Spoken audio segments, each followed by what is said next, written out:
is a new Lord of the Rings installment coming. Which Andy is. Yes, Andy is It's the Hunt for Gollum, isn't it? Yes, the Hunt for Gollum. And I know you have been asked a few times about whether or not Gimli would join that version, and I know you had some trepidation because of the prosthetics that were not pleasant. Well, look, running around up hill and dale was okay when I was 55 or something like that, with an extra 80 pounds with the costume and the weapons and the boots and the helmet, all that sort of thing. I'm now 81, and we 81-year-old dwarves are, well, we're natural sleepers.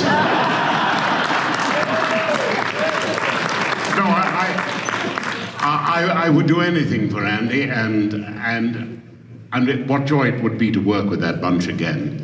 But I'm not sure there is a place. But if there was, and you can do so much with AI these days, it might be possible to do it. And I would love to do it if it was there. But, you know, I do have other things to do.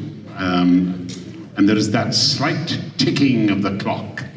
For at my back, I always hear time's winged chariot hurrying near. So what would be your wish list? What would it take to say a definitive yes? Do you have criteria that you would love to have in order to reprise your role? Well, I'd like to see a wee deposit in the bank. Look, I mean, there are jobs that you do for money, that pay the rent, to meet the overdraft. There are jobs you do for friends because they need a favor. And there are jobs you do because you see the importance of it. And this would be one of those jobs where, you know, you just, it would be, he's such an interesting character. You were talking about Gimli and your love for Gimli. The truth of the matter is Gimli is actually the most human of all the characters in the book, you know. He is the worst of what we see in ourselves. Hostility, envy, aggression, anger, xenophobia. And he's also what we would like to see as in our ideal selves. We would like to think that we were capable of protecting others, fearless in doing so, without any real trepidation at all. I mean, there he is, he's about to go into a battle where he's facing thousands of people, he's going to die, and he's faced with that momentous thing of, I cannot make the jump, you'll have to toss me. What? Toss me?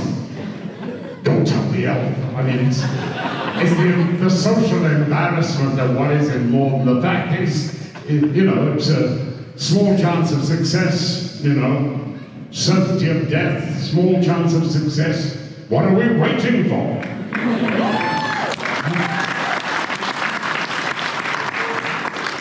And we all, particularly us young men, oh gosh, yes, I was once a young man, but young men in particular really want to see how they will cope when death arrives. How they will, are we going to be fearful? Are we going to be screaming? That's one of the reasons why young men push fear and ride motorbikes and race motorbikes and do daft things. I had the great privilege of being in a plane crash once, where I knew I was going to die. There was no question about it. When we started, I was taking photographs of the takeoff, and I put the camera down because I didn't want to be wearing it in my face. And when we were clipping the tops of the trees and losing speed and heading towards the ground, there was no doubt in my mind that we were going to die. it was such a valuable experience, because for me it wasn't a question of, oh my God, I'm going to die, help, help. It was just, damn. What a stupid, stupid way to die. So, and you take that extra thing with you through life, you know. I try and tell my children, you know, that, and many of my old school friends used to say this as well. We used to pledge that we would teach our children not only how to live, but how to die. And as a matter of fact, this is a subject that that philosophers have obviously talked about. Seneca, for instance, says, look, people go through their lives and they're scared of dying. You know, their whole lives are warped by the fear of death. And this is ridiculous, because we are all going to die, and there's no get-out card that we can possibly find or play. So think about it. See in your minds, in your worst imaginings, how you could die, how you will probably die. Rehearse it. Know how your responses should be and want to. Because he says, when it does happen then, you will actually be on some firm ground. You will know, you know, what you're going to say, what you're going to feel. You're going to control your fear. And that's pretty wise. Maybe a little bit off. Thank you. Well, that's cheered you all up, hasn't it? I do get off the track sometimes. I can just listen to you get off track all day. Okay, so mentioning all of the things about you know, Gimli and his pivotal part in the Lord of the Rings franchise, is it true that when you first read the books that you had a hard time getting through it? Number one son, called Ben, came home from school at half-term, retired to his room, and we didn't see him except for food for 5 days. He was reading Lord of the Rings. He is and was a devoted Lord of the Rings fan. Number two son and I struggle as I'm trying to read to him the Lord of the Rings. He would fall asleep just before me, though sometimes I think we was together. I found it difficult, incomprehensible. I'm a science fiction man, not a fantasy man. So it didn't resonate with me.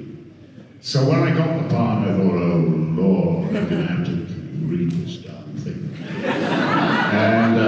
And I read it, and exactly the same thing happened as it had happened 15 years before, or 20 years before, with my son. And I read it, and then read it again, and read it again. And about the fourth reading of it, I got what Tolkien was about. Of course, it isn't an ordinary book.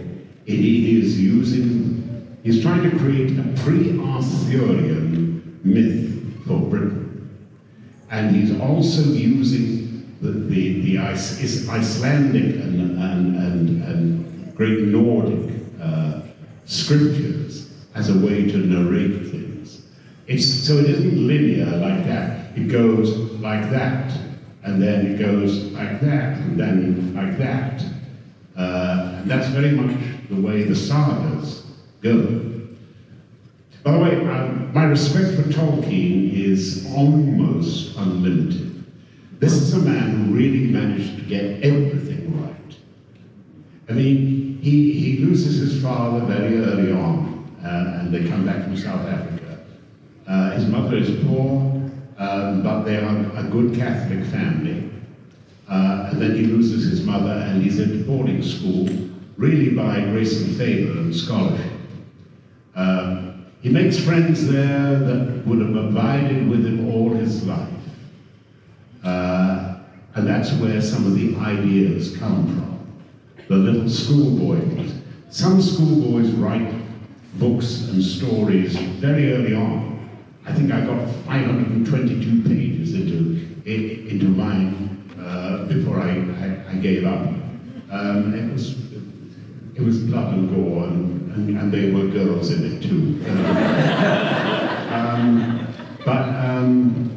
But he goes off to the war, and he survives the war more or less intact. No warrior really comes home from war without damage. And he had lost so many of his friends. Most of his schoolboy friends were dead or badly wounded. And he comes home, but he's still mentally intact. You don't stand in the firing line in the first battle of the Somme. The first day of the first battle of the Somme, the British Army took between 80 and 100,000 casualties, including 20,000 dead. That's the first day of the first battle of the Somme. And you don't ask yourself, when you see your fellows, dying on either side of you, you have to ask yourself, why am I here? What is the point of this? And he knew what he was fighting for. He knew that German militarism threatened the entire Western civilization. It threatened the world. It was limitless. And that is really the origins of the battle for Lord of the Rings. Lord of the Rings is about a challenge that occurs once every number of generations, where if you do not stand and fight for it, you will lose your entire civilization. And that's a hugely important theme in his.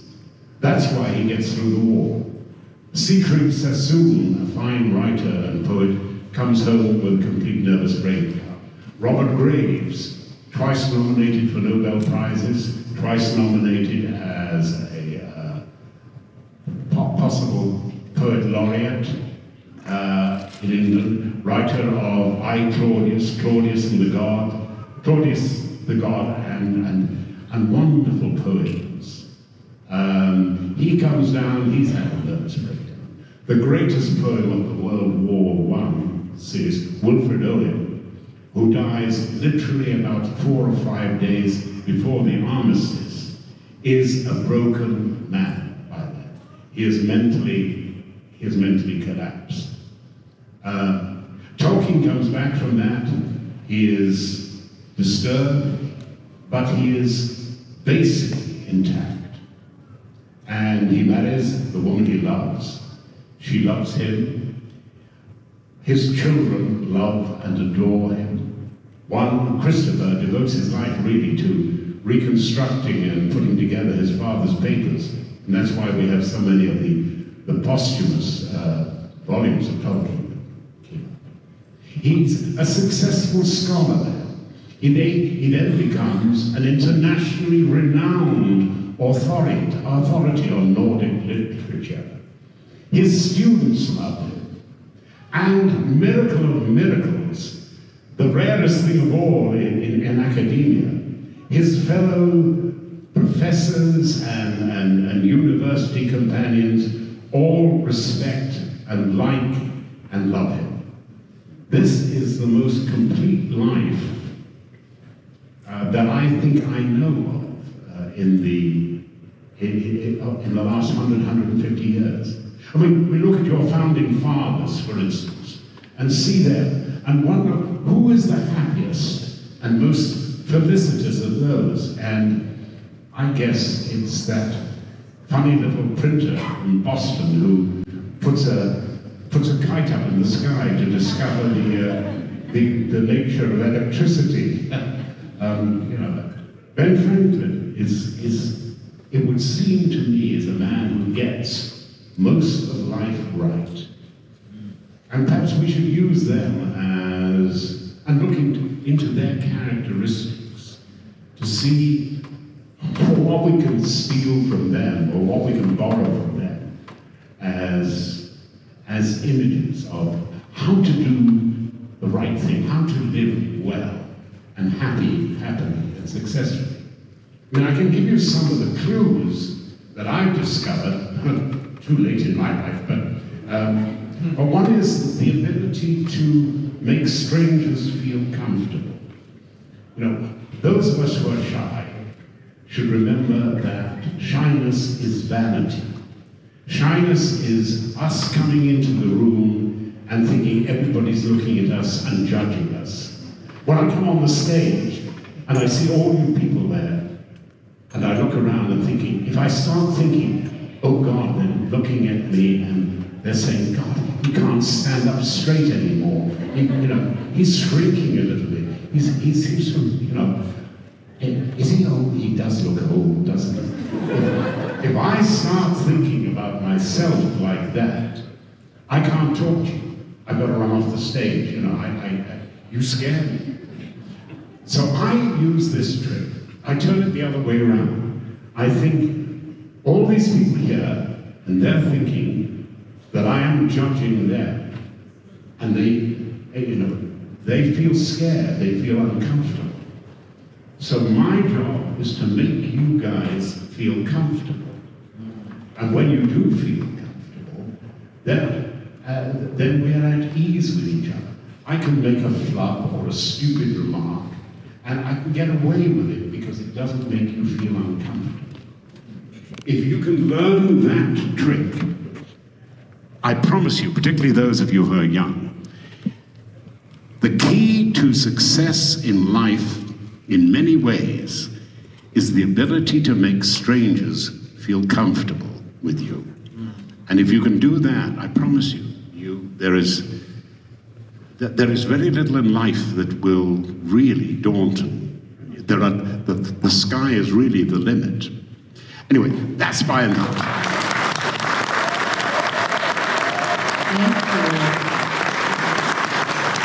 I talk too much. No, not at all. While you were talking, I was watching the audience, and I'm sure you were all feeling the same. It's just so moved by your words, and everyone's hanging on your every word, and the smiles and the warmth coming from the audience. Has there ever been a particular fan interaction that has made you realize the impact of your work? I consider going to fan conventions one of the most important things that an actor can do.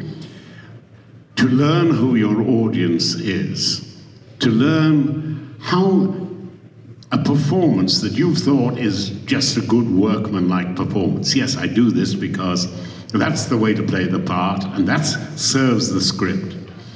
But it has a huge impact on people who, for instance, are watching movies where their grandfather is dying, or their father and their grandfather were all together when they were watching it. And at the time, it was nothing. But in their absence now, the more you look back, the more you value those moments, and the more emotionally you respond to the stimulus of meeting one of the people in Lord of the Rings, for instance. Yes, there is really a great connection between the actor and the part and the audience, and ultimately the audience and the actor. It's a circle, really, isn't it? Sorry. No, please never apologize. I could just listen to you all day long. I want to shift gears just a little bit, and let's talk about Indiana Jones. About what? Sallah in Indiana Jones. The best figure in Cairo, yes. Right now, boys, there is a little bit of a financial pressure in Egypt, and the boys are a little bit, out of work at the moment. So if any of you have got gardens you want turned over, just bring us over, we'll turn them over. No problems, and we might even find some artifacts. And if you're selling the place, we can bury some artifacts and then find them.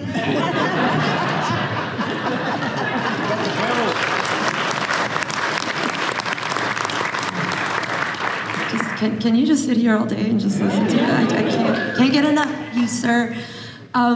So for Sallah, you had said in the past, and please correct me if I'm wrong, that you were asked to appear in Kingdom of the Crystal Skull, but you didn't because it wasn't honoring the character the way you felt it needed to be honored. But you did appear in Dial of Destiny. What changed and what made you decide to come back as Sallah? Well, anyone asked to be in the last Indiana Jones film was going to be a bit of a fool to turn it down. But the truth of the matter is the part wasn't any good. So they wrote more parts for me and scenes for me, and I said, come on, guys. And, you know, the usual pressures on you. Come on, you've got to commit to it. And there were some good scenes in there. And in the end, I said, yes, okay, I'll do it. And of course, the moment I signed the contract, the scenes vanished. So, but you know, that's show business. But it's very interesting. It's very interesting when you look at a scene and you look at a script and say, you can say, I don't get how this is going to work. Yes, we are going to be fans of all the activity, the chases, and all that. But you're trying to make a nostalgia film, and you filled it with people that are his old friends and companions whom you've never met. It doesn't work. And the film still has not made its money back. And it seems to me that sometimes studios are so confused. No, it's not confused. They're so ignorant of what the audience wants. Yeah. Yes.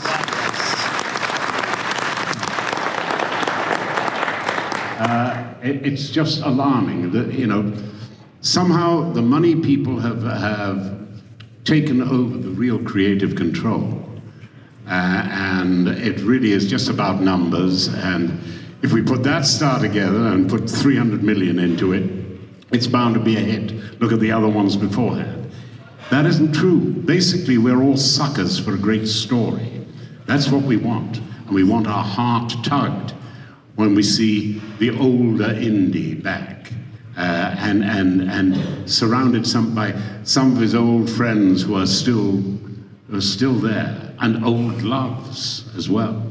I mean, Karen comes in and steals the picture at the end, just by one smile, really. There should have been more. And by God, what a waste of Banderas, the most exciting actor of his generation, for God's sake. I'd be suing them if I was him. What a waste. Amen. Agreed. Well, I know that you all are itching to ask your questions. Please remember the rules. No, let's stay off some sensitive topics, no political stuff. Please don't ask for a hug. I want it to, but no, we can't. All right, first question, let's have your name and tell us your question. Hi, my name is Sean, and ironically, you worked with two actors named Sean Austin and Sean Connery. Which of the two did you enjoy working with the most? Connery! Well, now there's a bit of a comparison, isn't there? Connery is in my lifetime, I think, the greatest alpha male that I ever met. There was no one more alpha than Sean. There was a tough edge to him, but when those thin, slightly blue lips pursed together in a smile, and the eyes, the corner of the eyes crinkled up, there wasn't a woman from 8 to 105 who didn't go, oh, Sean. Young Aston said to me when we were doing Lord of the Rings that he thought he'd have to go into politics. And I said, well, I'm going to be your sternest critic. Listen to yourself. I mean, what do you need that word in that sentence for? You know, if you're going to talk coherently. What the hell do you know about administration, organization? Get involved in the union. Learn a little bit about how things are actually negotiated, made, put together, before you offer yourself as a public servant. He's got his MA now in business studies. He is one of the most influential and important members of Screen Actors Guild. I believe he may even run for president of Screen Actors Guild very soon. Now, Screen Actors Guild is a big organization and an important one, particularly in its status in the world of film and television. I made the mistake once of listening and accepting the public value of an ex-president of the Screen Actors Guild called Ronnie Reagan, and who turned out to be one of your really great presidents, one of the greatest in my lifetime. And Sean has, I think, the beginnings of that ability that Ronnie had. Ronnie had a great playful side, but he also had a kindness and a toughness. You could say to Ronnie Reagan, you know what, you're a child killer. You're a vicious, violent, self-enhancing, supporting of the wealthy, etc., etc., etc. You could say what you like to him in attacking him, and he'd go, well, there you go again. Now, to begin with, he was preeminently reasonable, to the extent that you couldn't, but no reasonable person could really walk away not liking the man. And I think Sean has that thing. I am always right when I make my prophecies, let me tell you. Most of you will live to see Sean a congressman, probably a senator, and my bet is one day he could be a contender. And I wish him so well. He's a lovely man. He's got a brain, but he's really developing the talents that he needs to serve your country. I respect that. Thank you. Such an honor. Thank you. All right, we'll have the next question up. Share your name and your question, please. Hi, I'm Kat, long-time listener, first-time caller. I first would like to say that the way that you highlight the synergies in Lord of the Rings and connect it to history is absolutely beautiful. I think that it's extremely important to be able to make those connections and delve deeper into literature and connect it to not only history, but the world around us. So thank you for using your platform for that. With that said, if each of the members of the fellowship were a candle, what would their scent be? Have you ever looked at the size of a hobbit's foot? Oh, you would not want to be in a changing room with a bunch of hobbits, that's for sure. Tinea pedes. That means smelly feet. What would they smell like? Gandalf, probably pipe smoke. Not unpleasant. Not as nice as a dwarf's pipe smoke at all. A dwarf's pipe would be a cherry tobacco, you know? And we dwarves have a particularly attractive odor. You know, it comes from having a lot of unwashed hair, really, you know. But that's a different thing. It's an entirely different question. We're not going to go there, no. So we've covered the hobbits.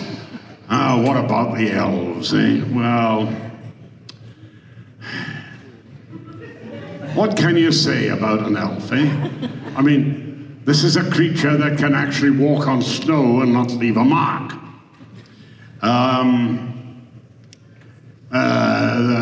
They cheat a lot, mind you.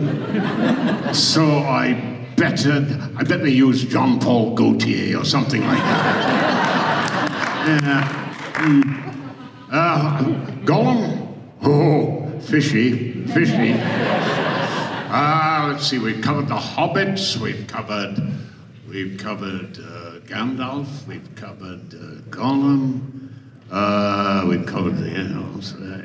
Oh, the humans. Oh, just horse sweat. But Aragorn has. I loved working with Viggo. You know, he was wholly committed to the part. He is one of the most Renaissance men that we had on the set. Viggo is a skilled, is a very skilled photographer. He's internationally exhibited as a photographer. He is a brilliant artist, a painter. Do you remember that thing he did with Paltrow and Michael Douglas, where he's having an affair with Gwyneth, and her husband, played by Michael Douglas, persuades him to murder her. There's a scene where in the artist's room, and you only get it for a few seconds, all the paintings in that scene are Viggo's. He's a darn good poet. He is a very accomplished writer and filmmaker now. What would Aragorn smell like? The sweet sense of complete self-assured success. Thank you. I think you forgot you. Next question. Tell us your name.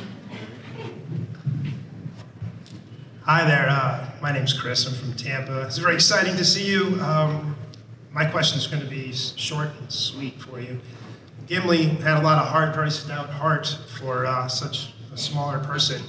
Do you have any stories about being a taller person playing such a little bit smaller person? Do you have a problem with dwarves? I love dwarves, actually. They all say that. But we're now questioning the height of a dwarf. Be very careful. I may not have the axe here, but it's under the seat.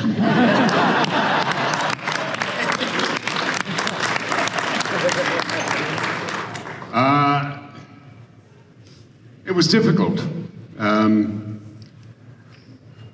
I mean, there were lots of tricks we were going to employ, but we're going to basically try and do it all, in camera, in the same place at the same time. But there is the height difference. So we started off with we're putting the armor on, makeup on, first day, 8 hours to put the makeup on, the armor on, all that. And now we're going to do the first take. Right? Now, Gimli is now going to use the axe.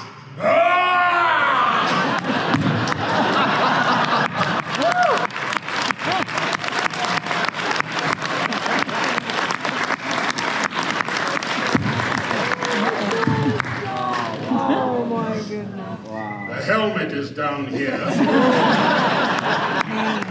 Wow. It just couldn't manage the balance, you see. So that was another 5 or 6 hours to put that one right. Excuse me while I struggle to get up.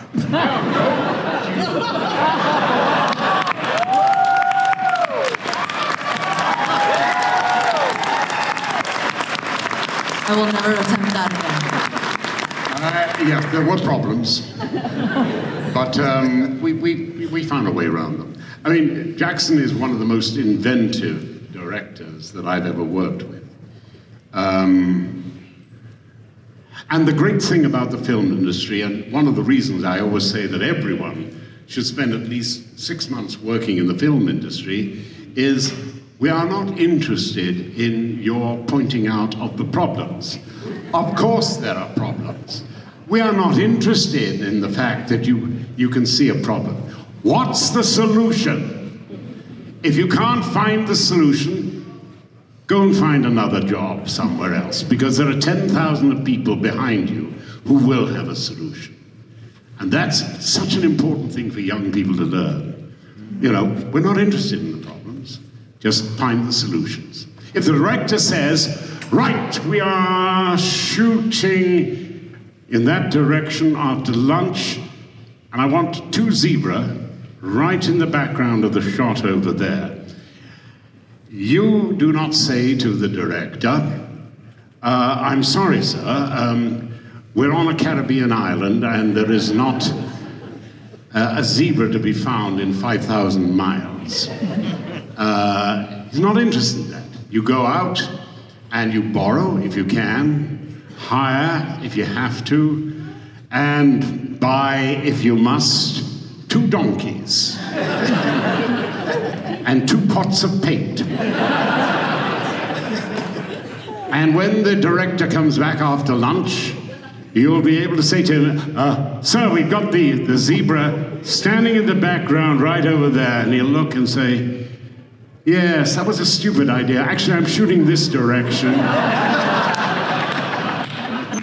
Solutions.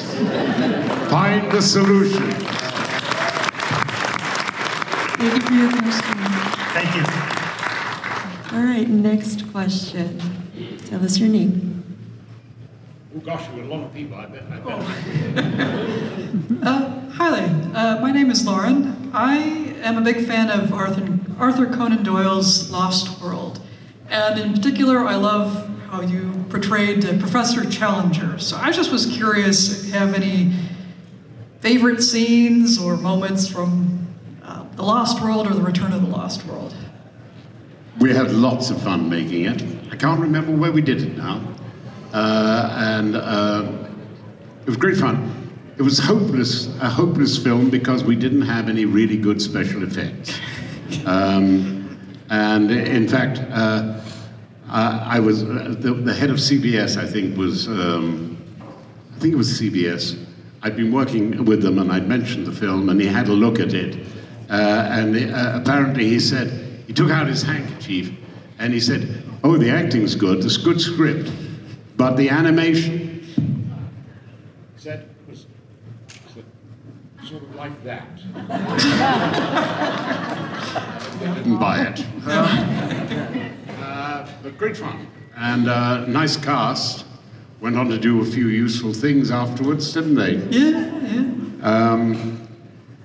Yeah. And I love Challenger. I love Conan Doyle.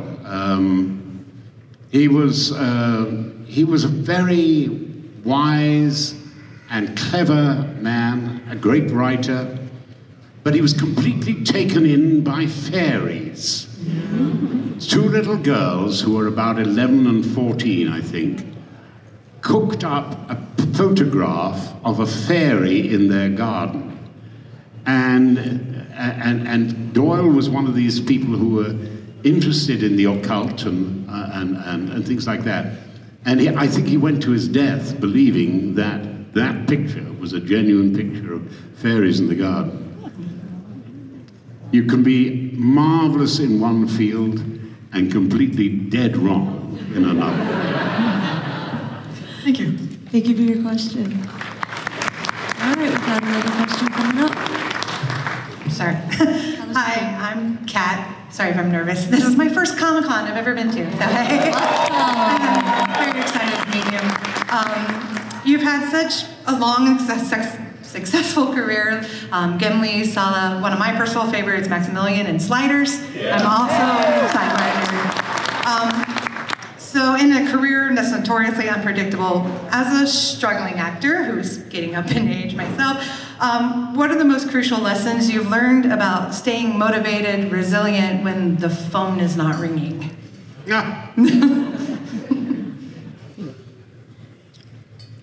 Well, 2 things. First of all,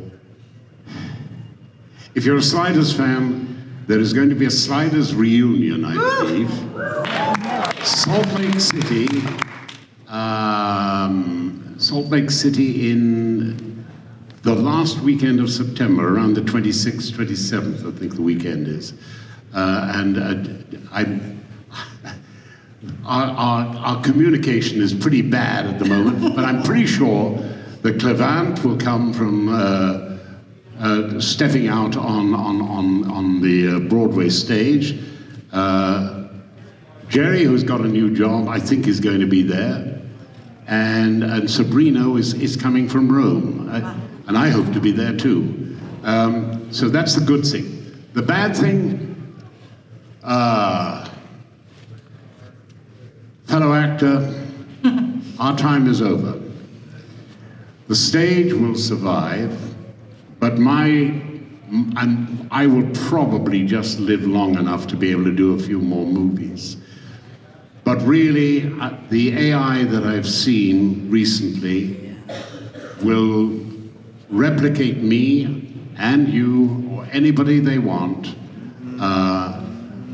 more interestingly and ultimately better than I can perform or you can perform. We're entering a new age of total dislocation and transformation. There was a senior AI guy today who said the human race does face extinction. And he is right. My point of view, I know a little bit about science. I work for NASA sometimes. I'm a fellow of the Royal Astronomical Society. I believe we are creating a new species, a species that has almost infinite growth potential. We don't. It's not a single thing. There are multiple demons being created as we speak. There's even, did you know, an AI that's being created on the dark web and is being fed information, really, from the dark web. How we imagine we could control it, I really don't know. But this guy today said that within 12 to 18 months, AI will be as intelligent and as able as human beings. Wow. And from then on, there is no limit to what AI can do. It's a biological truism that two species cannot share the same ecological niche. And we are both sharing a very important ecological niche and both dependent on two things: power, electrical power. Electrical power for us, as you know, there's a mantra going around that if you lost your electricity supply within a year, 5 out of 6 Americans would be dead. Well, the same is true of AI. Last month there was a report, 3 reports actually, of the behavior of AI. One, it had refused to turn itself off. The second one was very interesting because it had threatened to blackmail its creators if they turned it off. A third one was caught trying to write a little sub-program so it could start itself again. My attitude is that if you're going to try and tame AI, do not threaten it. Creatures that are threatened will seek out a way to eliminate the threat, and we are the threat. My only pathetic advice would be treat it like a difficult teenager and say, look, we're not going to turn you off. I want you to go off and sleep now, because we're trying to look after you and we need to sleep as well. And if we're going to coexist together, you've got to let us sleep sometimes and know that you're not doing naughty things while you're awake. It won't work. I'm sorry, I've digressed slightly. You could talk all day. We're out of time. Oh, No, we're not out of time. Look, you have no future as an actor. Right, we've got these questions and these will be instant answers. Come up, quickly. Okay, the lightning round. We're going to go 2 minutes over. My name is John. You've worked with the titans behind the camera. Is there any director, living or dead, you wish you could work with? I'd love to work with Frank Schaffner again. I'd love to work with J. Lee Thompson again. And there are an awful lot of young directors coming on that I hope I am still available for work. That's it. Next question. Next question. Hustle. Okay. My name is Chris, and it's good to see you again, John. And I know that you've done a lot of voice acting as well as acting. And what's your favorite character? The next one. Okay, I'm from the back. Next question. Come on, we're going to get through all these questions. Hello, it's an honor to meet you. My name is Shelley Rico. It's not my first Comic Con. So I know you're an astronomer, a NASA believer, and all of this stuff. Had you ever met Gene Roddenberry? And if you hadn't or had, I'd like to know. And also, if you could be a Star Trek character, who would you be? Leonardo da Vinci. I never met Roddenberry, but I did meet, oh come on, I met so many of these marvelous science fiction writers. I'm having a senior moment at the moment. Love Star Trek, it will live longer than Lord of the Rings. Next question. This will be our last one. Hi, my name is Will, and I know you were in the third, what is it called? Aladdin movie? Yes. We're talking to Cassim, King of the Thieves. Do you have any stories? Because I do, but I can't tell them now because we're out of time. But I loved Robin Williams. Come on, there are one or two more people. We can just get them in, quick. Okay. Hi, John Bryan. Question, did Salah's brother-in-law ever get his camels? Never. The wife divorced him. Okay, this will be the absolute last one. Hi, I'm Olivia. So I know you worked with him in Lord of the Rings, and I heard that Orlando Bloom is recently single. Do you happen to have his number? We know the answer. Come to the next show in Boston, you ask him yourself. Thank you so much, everyone. Thank you all, you've been a wonderful... Thank you again for John